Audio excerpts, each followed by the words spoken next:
Okay, so last time I went over this John Byrne comic book, X-Men Elsewhen, and I just covered briefly the art, what I enjoyed about the visuals, and the fact that it exists because I had no idea this thing existed. So I decided I'm going to do a deep dive slash walk through the comic book. And if you'd like to pick it up, I will put a link in the description where you can find these comic books. They are free. John Burns did it and put it, or John Byrne did it and put it out there for the world to see. And I am definitely thankful that he took his time out to draw this comic book, draw and write this comic book, might I add. So this is X-Men Elsewhen #1, In the Jungle, the Deadly Jungle. The moon, specifically the mysterious surface feature known as the Blue Area. All is silence now, but mere hours ago, these ancient ruins echoed the sounds of battle. A battle the X-Men lost. And now the victors are returning the vanquished to Earth. So X-Men lost this battle, and now they are being returned to Earth by the mighty Shi'ar. Let me go to the next page. So now we enter this page where you have this interaction between the Queen. We'll see what's going on. This is a Shi'ar battle cruiser, but one of a mighty galaxy-spanning fleet. Though for the moment, this ship holds a special place. Majesty, it is, while she's aboard the flagship of the Empress Lalandra Normani. And I have this little thing on here, so if you see like an exploded view, it's a little magnifying glass I have on my comic reader so I can see what's on my screen a little better. Majesty, I must again express my concern. If we return the X-Men to the world without telling them what we've learned, it will be a matter of concern only to me. Proceed with the operation. So he's concerned, and she's like, hey, bud, I'm royalty here. You don't worry about that. I will take care of this. All right. Yes, ma'am. Return the X-Men to the precise location from which they were extracted. Jean! Somebody's running out to meet Jean, and you'll figure out what's going on there later. It is done, Majesty. But now what? But now what are we to do with the entity in our custody? If it is but a fraction as powerful as we fear, it is that and more, old friend. Then again, I ask, what are we to do with it? Signal ahead to the throne world. Have a special containment field prepared. It is presently too weak to resist us. By the time it recovers, it shall have been dealt with. They're very confident in their ability. This timeline right here deviates from what we know of the Dark Phoenix saga. So this goes in another direction. And might I add, just from what I've read thus far, this is probably a better direction. Well, especially for right now. Like if Marvel would have released this, man, oh man. And so I see why they didn't release it. This is something completely different from what they're putting out right now of X-Men. But this, in my humble opinion, was a much better option and should have been the thing that they actually went with. But, you know, it is what it is. You know how companies do. They make their decisions. 2 months later, you summon me, sir? Oh, Kitty, why are you here? The professor has been showing me how Cerebro works. It's way cool. So I didn't know how old Kitty Pryde was in these books or at this stage in the X-Men comic books. And someone actually enlightened me in the comics. She's about 13 or 14 years old, which makes sense because when you see some of the things that she does, it's like, yeah, a kid would do things like this. So I get it. Sprite gives Cyclops a proper briefing. So Professor X has been training her. She has to learn how to move together with them like a whole unit. So there's a certain way people are addressed and a certain way you say things. And might I just say, the artwork here from John Byrne is incredible. The detail in Kitty Pryde's face right here, I absolutely love it. Oh, right, sorry. The professor was demonstrating the long range capacity when he detected something originating in a savage land. I barely even believed that place was real. So she's like, I didn't even know this was a real place. And now he's telling me that there's something going on there. The savage land, something that should concern us, sir? Something at least worth investigating, Scott. Prep the Stratojet and assemble the rest of the team so they're ready to get into some action. On it. We should be on our way in less than half an hour. And then Kitty says, hey, wait for B. No, Kitty. Your training is not yet at a level that prepares you for field work. Notify me as soon as you reach the Antarctic, Scott. 7 hours later. Wow. So Kitty, even though she wasn't supposed to be on this flight, she's on the flight, stowed away, got on. Well, now she's here, so there's nothing they can do now, so she's along for the ride. It really is as fantastic as anything I've ever seen about it. A prehistoric jungle hidden below the cloud cover with real dinosaurs. Kitty, sit down and behave yourself. You're in enough trouble as it is. People are not happy. But Aurora, she only stowed away because she did not wish to be left out. Understandable, surely. The professor may have other thoughts on that, Peter. So Peter coming to her defense. It seems like her and Peter have a special connection that you're noticing in this book. Or maybe he just understands what it's like to be an outcast among outcasts. But come on, my powers got me invited onto this team. So her being young, of course, this would be a young response. Like, if my powers got me here, why wouldn't I be on this mission? What good are they if I sit at home all the time? Yeah, if I'm her age, I would probably say the same thing. Not all the time, Kitty. We all had to train to work as a team. Your powers are no good unless they work as part of a well-coordinated whole. You must understand. I do, I guess. Then sit down, brat. Wow. Hey. So she's phasing. You see, she's like, oh, she's phasing through the Stratojet, has no idea what's going on. So she phases through and she's like, oh man, here we go. And this would be one of the reasons why they would not want her on an important mission. You don't yet know how to control your powers. And when it comes to battle time, you don't want to be in the middle of a battle with somebody that can't control their powers. This can go wrong in a lot of ways. Don't worry, Fräulein. And if you know, of course, Nightcrawler is from Germany. I swear, the X-Men are like the UN. They got people from everywhere. I've got you. No! So she slipped through his arms. Of course, again, she doesn't really know how to use her powers at this point. So you understand more and more as these panels go on, especially these initial panels. Okay, so this is why they didn't want you to come along. This is why the professor was saying you need more training. You're not ready for this kind of work just yet. And then he calls out, Kitty! 40 seconds ago. Kitty! Wolverine, what have you done? Peter, no!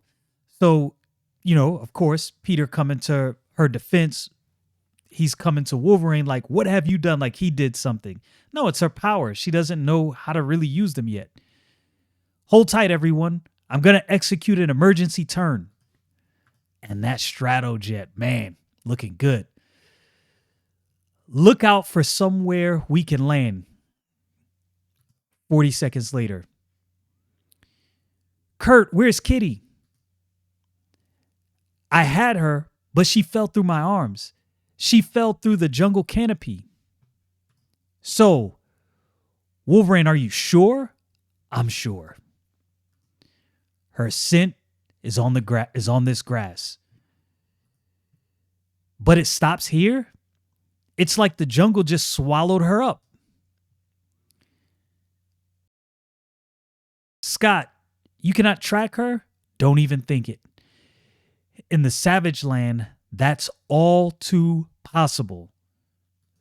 It's possible that the jungle actually did swallow her up. There's a lot of dangerous things here. No, the radiation Professor X sent us down here to check out. It's interfering with my mini cerebro unit. We're going to have to split up and search. Peter, you and Kurt go west. We'll go east. Look above the trees.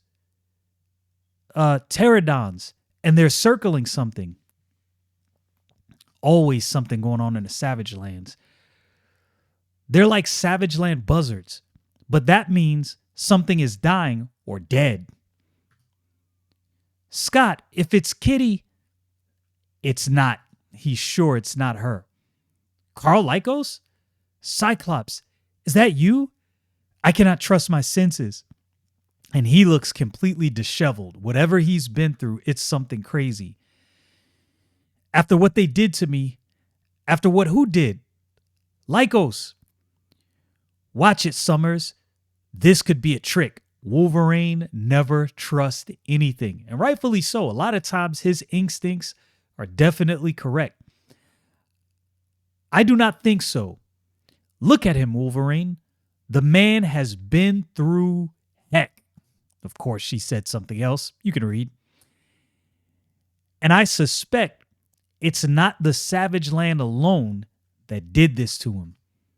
And rightfully so. That's a good guess. And so the approach that John Byrne took, and I like this. I appreciate this writing style.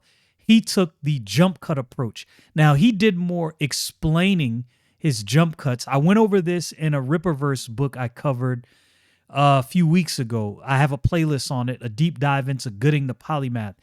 And Mike Byrne took this same approach. Now, he didn't necessarily explain in this same way that they were jump cuts, but if you've been reading comics for any length of time, you knew what you were looking at when you saw it. This book right here is good. I really like it.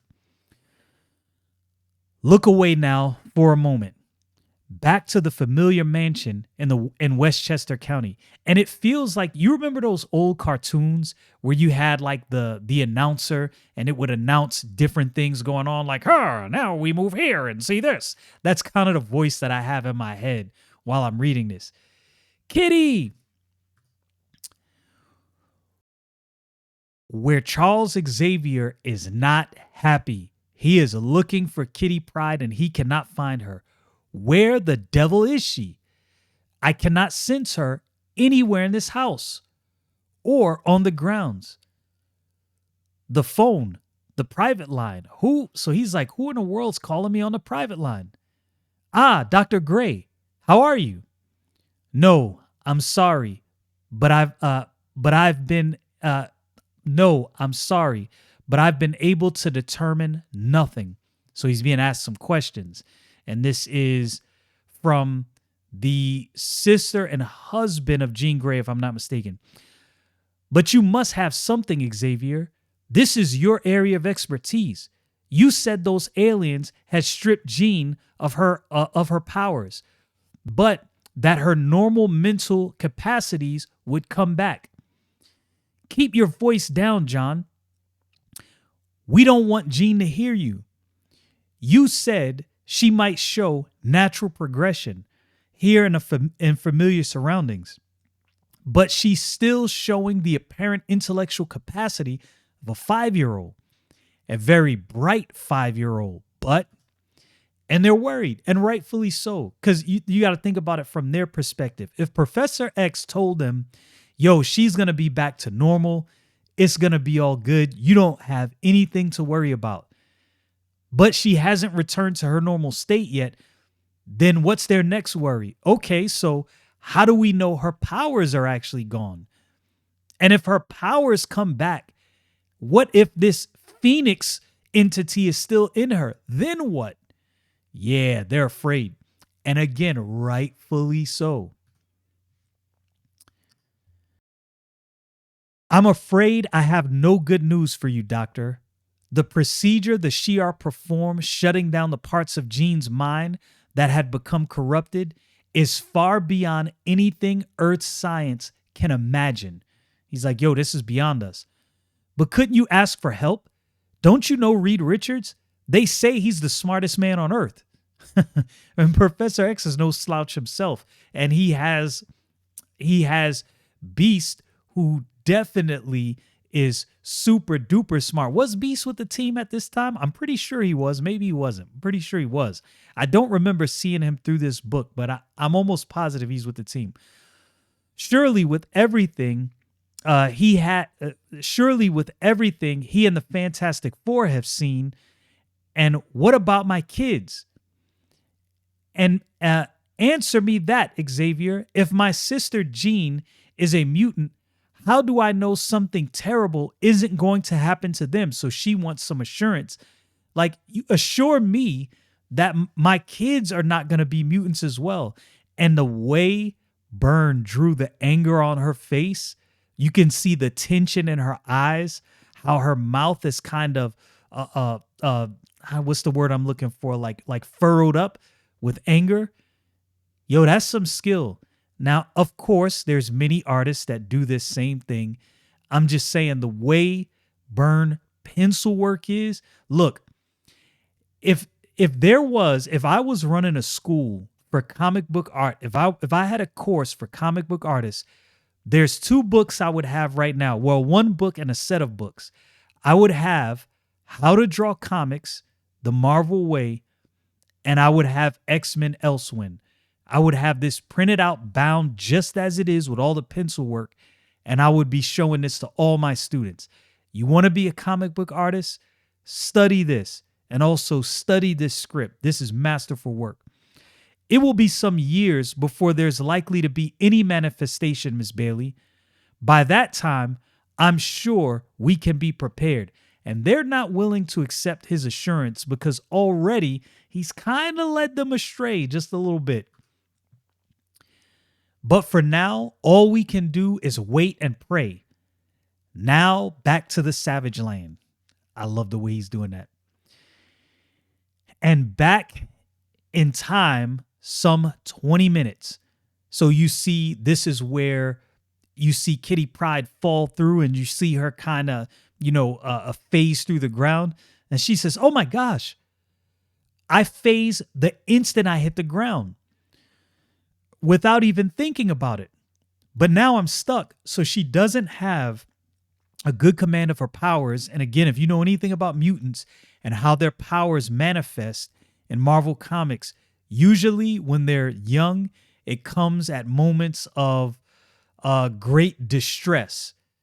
So she hasn't yet figured out how to link those things and how to take control of her power. But now I'm stuck. I can't go up in this form. No choice but to go down. Hopefully, I'll hit a cave or, yikes, a tunnel, a man-made tunnel. So she's confused now. She's like, I'm in the Savage Land. Where the heck did this tunnel come from? I didn't know the Savage Land had anything like this kind of technology. But then I guess there's a lot about the Savage Land that the rest of the world doesn't know. How big is this place? I wonder. And who built it? Again, the curiosity of a younger teen. Definitely see it. Hold on. A couple of natives? Where have I seen those funky suits? Who are you? Who? Oh, she's got. At that moment, Kurt, what is it? Listen, my ears are sharper than yours, but you will soon hear. Aircraft, and something about them makes my hackles rise. They do not look friendly. We must follow them. We must follow them. They may have something to do with what brought us here. And Kitty? There is no choice. Kitty's fate is unknown, but I sense an immediate threat in these craft. Cyclops or Colossus is ready to get to it. No! They're attacking those natives. Women and children. They're mowing them down. And you see them, and that's it. He can't take that. He is sitting there and he is like, no, I'm not going to sit by idly and watch them do this. And again, the way Byrne in certain areas went darker with the pencil and where he went lighter with the pencil, this is where, so if you follow Jim Lee in his early career, typically when I saw Jim Lee, and I want to say both at Marvel and Image, he typically had Scott Williams inking his work. Whoever inks an artist's work really does matter, because an inker can really destroy great art. They can either go too heavy on the inking or too light.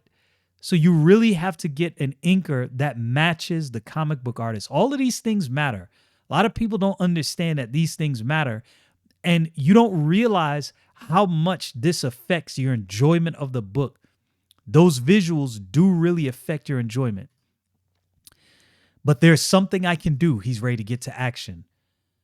Something Wolverine and I have been perfecting. What have they been perfecting?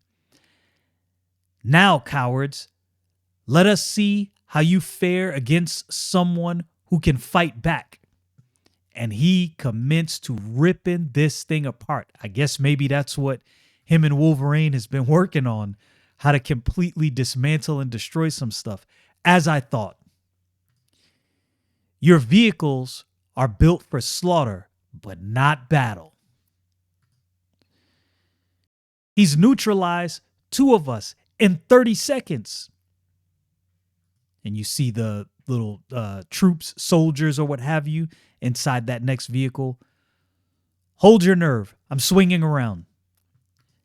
Now, let him have it. And they commence to opening up on Colossus. And I like the way Byrne did this right here. Now, I wonder, I don't know how he did this, because I noticed how his thought bubbles, his word bubbles, and all of his little scene transition moments and everything and all of this stuff, they look a lot lighter, except for this one. This is the only one that maybe doesn't look as light, but they look a lot lighter than everything else around the page.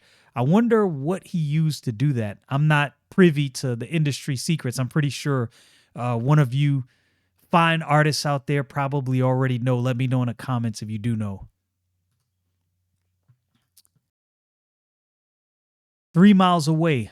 Listen, guns, big ones. It's them. They're coming after me. So Lycos is going crazy. He's like, they're coming to get me. They found me. Lycos, wait. You still haven't told us who. So Cyclops is like, I want to know what's going on. Hold down the fort, boss man. I'll bag the bird boy. His scent is way stronger than the brat's.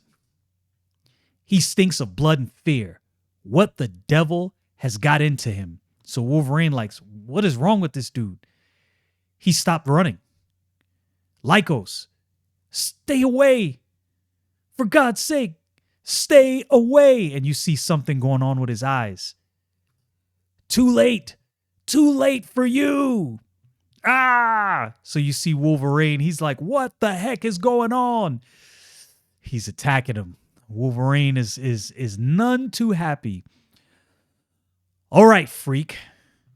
First blood to you, but Summers ain't here to make me play nice. and Wolverine does not play nice. So things are going to get real nasty for you. Scott, Lycos has changed into Sauron, which makes him more than a match for Wolverine.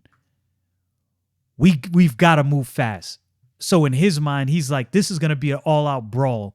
If we don't move fast, Scott, being the tactician of the team, is probably thinking, of course he's thinking of the safety of Lycos, but he's also like, if Wolverine happens to slaughterate this dude, we will have no idea what's going on and who he's so afraid of.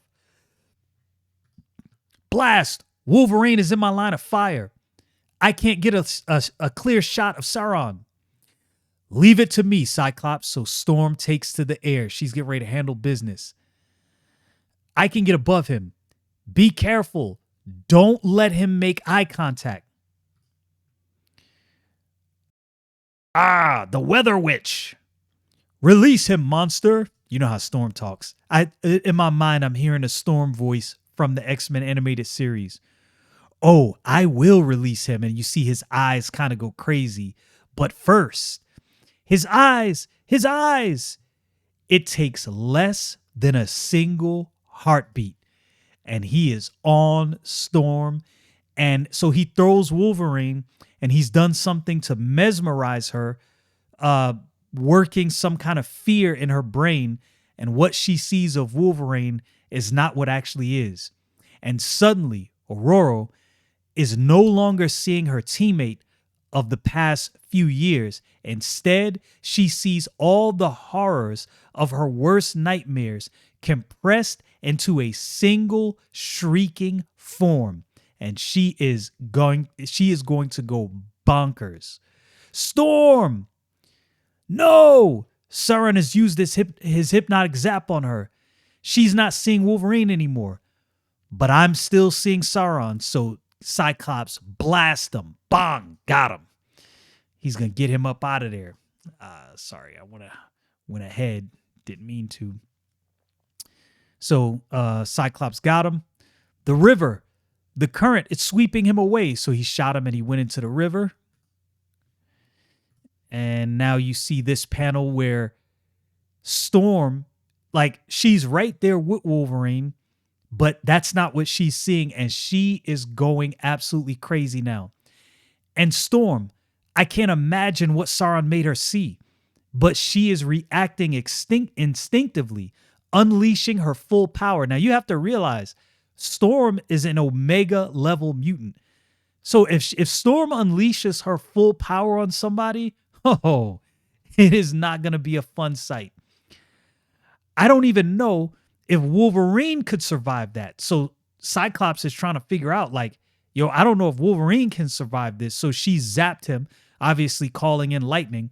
And he says, oh, dear God, Scott, what happened? There was a monster, but then, oh no, don't come any closer, Aurora. He's alive. But he's pretty much cooked, clean through. Who is she? So now it's, again, another jump cut. The way Byrne wrote this was so cinematic and so enjoyable to, like, follow this whole thing. This is really a fun read. Well, who is she? And of course you see this is MODOK. Where did she come from? How did she get in here? He wants answers. You know, her outfit looks kind of like the uniforms the X-Men wore a few years back. X-Men? Then she may be a mutant, which means she could be of use. Bring her to the containment chamber. That may not be as easily done as said. It's like she's become part of the floor, so she's phasing, right? And he doesn't know what's going on because they don't know what her powers is. They don't know her. So this actually will work to her advantage. You see her eyes are open. She knows what she's doing, but they don't know what she's doing. So she phased through the floor, and the troop, security, soldier, whatever you want to call him. Hey, yeah, I told Mom gymnastics would come in handy. something a kid would say, and you see she's phased into this room and there's more troops there, but not against them. Who's that? Where did she come from? Get her.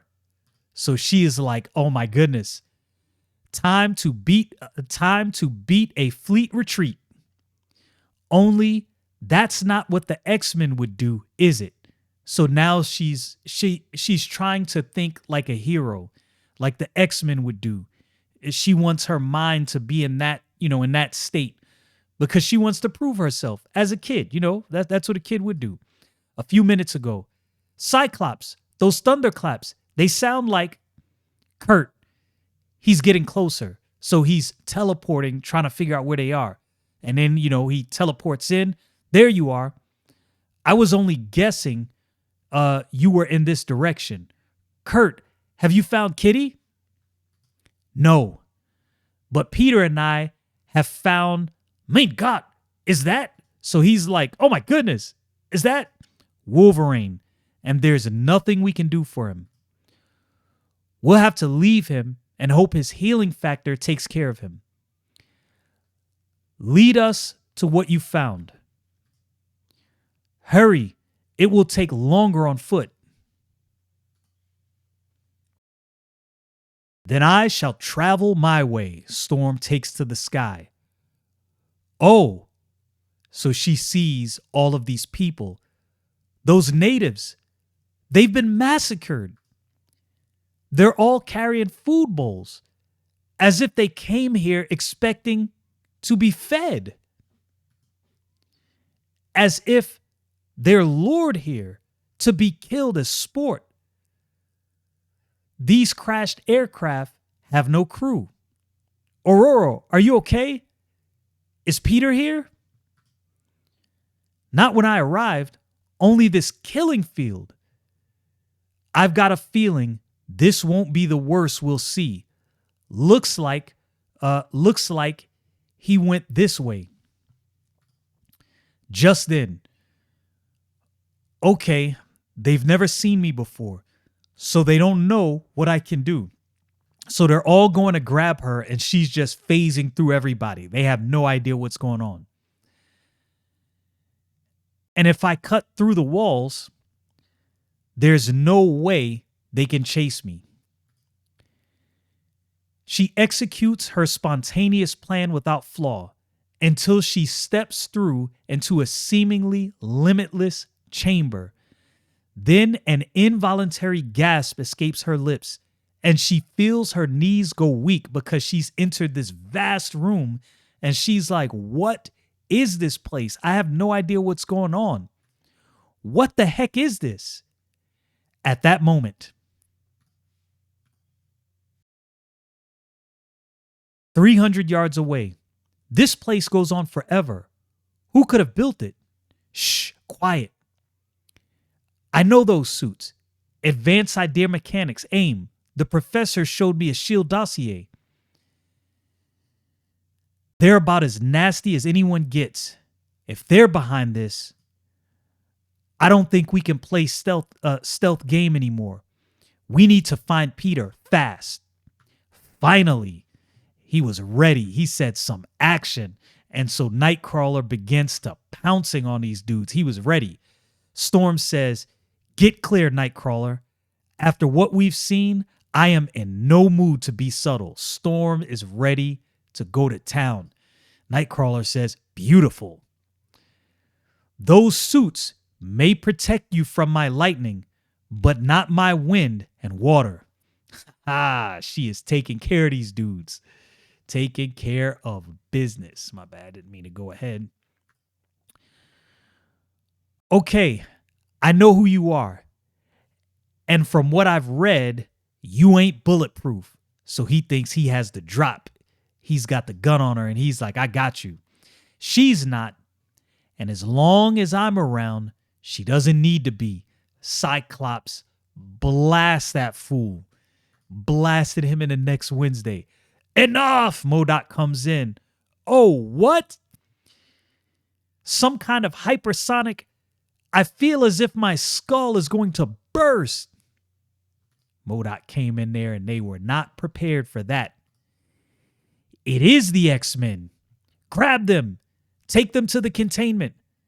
They will tell me what they're doing here before they die. I should have waited for Kurt to return with the others 40 yards away. I have no idea where I am.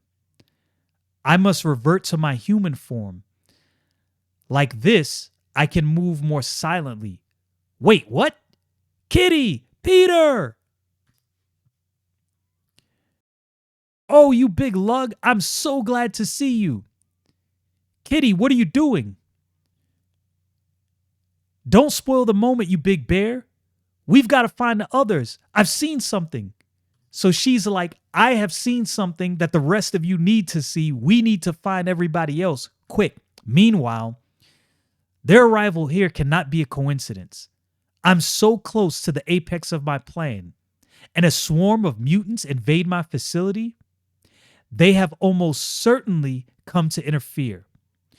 Why don't we start with this one, MODOK? He's the least human.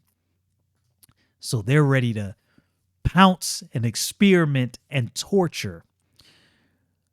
MODOK, yes, I have heard of you. Captain America has defeated you more than once, I think. But why are you in the Savage Land? An isolated location with a near infinite supply of geothermal energy. What could be more perfect for the execution of my plan? As long as you're feeling chatty, MODOK, I don't suppose you care to tell us what that plan is. Cyclops, ever the slight comedian? Not really. I would not. Suffice it to say, when it succeeds, MODOK will no longer be alone in the world. Ready to commence the final phase, MODOK. What did he mean, no longer alone? And why the fascination with mutants? Simple, Wagner.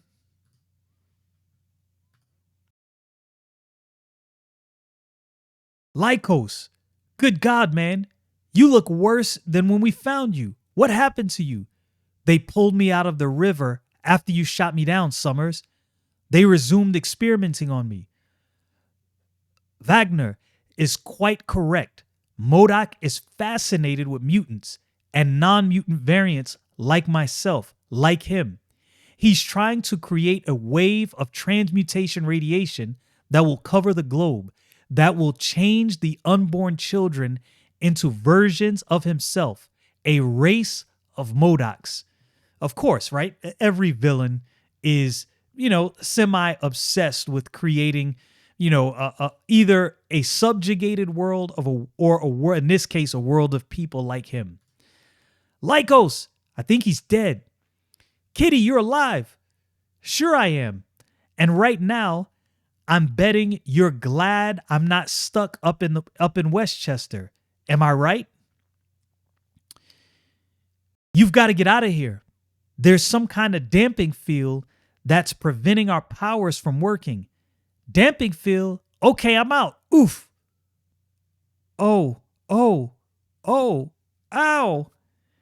It worked. It worked on me already. So she hit her nose trying to phase through the wall, not expecting that she wouldn't be able to phase through the wall. Again, meanwhile, I wish Kitty had not insisted we split up to search, but that chamber ahead, it seems to be a central focus of activity. Lynn's ghost, what is this place? Hey, who are you? How did you get in here? I have no time for questions. My instincts tell me I should devote my energies to doing as much damage as I can. He was in the right place at just the right time. Found exactly what he needed to find. Moments later, there are more of you? How many? Tell me. I think I'll let you figure that out for yourself. Starting right now. Sprite, go! Hi there, ugly. Time for a little payback. Ah! Pushed him over. It worked. The damping field is out. Cut me loose, Storm. We're going to have to move fast. Done. Yow! Cyclops, this whole place is in a panic. I can hear the alarms and explosions. Any idea what's going on? No, but MODOK's people are evacuating fast, so you see everybody getting in these escape pods and escape hatches. They're trying to get out of Dodge. Not enough of those pods for all of us. We must run. But what about Peter? I'll search for him. Boom, he zaps out of there. Nightcrawler goes to search for Peter. Cyclops, this way is blocked. The corridors are filling with lava. Lava? He's like, what the heck? What are you talking about? The source of my power, mutant, and soon to be the cause of your deaths. You can't hold on to me, big cookie jar. Called him a big cookie jar. Yeah, there we go. No, Sprite, hold on to him. Use your power on him. Now, let go. I'm trapped in the wall. I can't move. Neat. She didn't even know she could do that because she's not fully comfortable with her powers yet. So in the moment, Cyclops doing some training. And really what this shows you is I always thought of Cyclops as like an inefficient leader because I was young when I started reading X-Men and I didn't catch all the nuances. But really and truly, Cyclops is probably one of the best leaders that the X-Men have. He is the perfect man to lead the X-Men. He's very matter of fact, thoughtful, sometimes a little wooden, but he works. He actually works. He knows what's going on. Seconds later, shroom. The whole place is going, so the place is going up. Keep moving. We need distance now. Head for the highest ground. You see the whole thing just go up. Peter, he's still in there. But not for long. Why does the Savage Land always want to burn me up? Peter, oh, you're super hot. And not in a good way. Definitely something a young teenager would say. 30 minutes later, a kind of peace has come back over the Savage Land. For a moment at least. Hey, what the has been going on? See, Wolverine. I wake up in the jungle with some freaking plant trying to eat me. None of you anywhere around. What? Everybody's looking at him. There is much now for the X-Men to contemplate as they begin their long journey back to their mansion headquarters. But our attention must turn much further away than anywhere on Earth. Across the vastness of interstellar space, phrases such as meanwhile and at that moment lose meaning. Suffice it then to say, this scene unfolds after the X-Men leave the Savage Land. This ship is small by the standards of the Shi'ar Imperial fleet, nothing more than a long-range shuttle, but it could, with a single signal, become the most important ship in the galaxy. Today, that signal will not be sent. Station Delta Delta Omega, Shuttle Tarsaval on approach run. Clearance level 1011 Alpha. Shuttle Tarsaval, you're cleared to dock.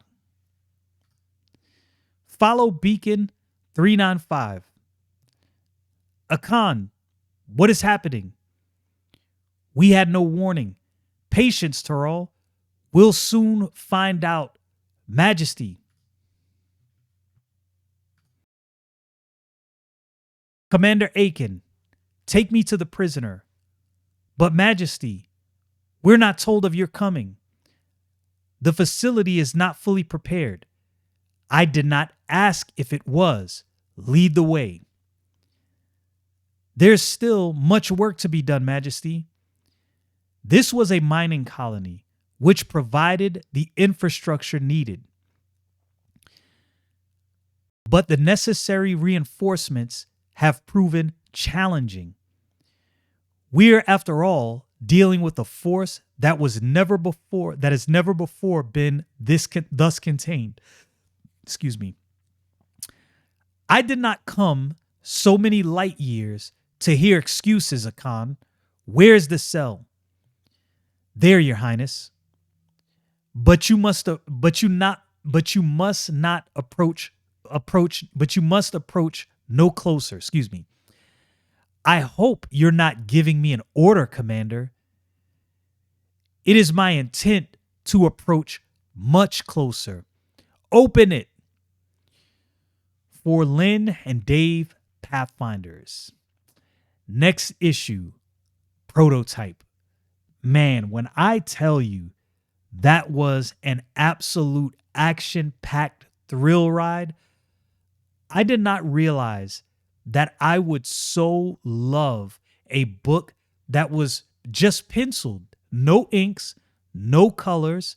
This is completely done cover to cover by John Byrne himself. This book right here is a masterclass of art, story structure, and just downright fun in a comic book. Marvel really needs to get to work officially publishing these things. And I hope, look, I'm typically not one for gimmicks, but I hope they officially publish the penciled version and one version that's all colored or inked colored and everything done up just like a regular comic book. This was an amazing read.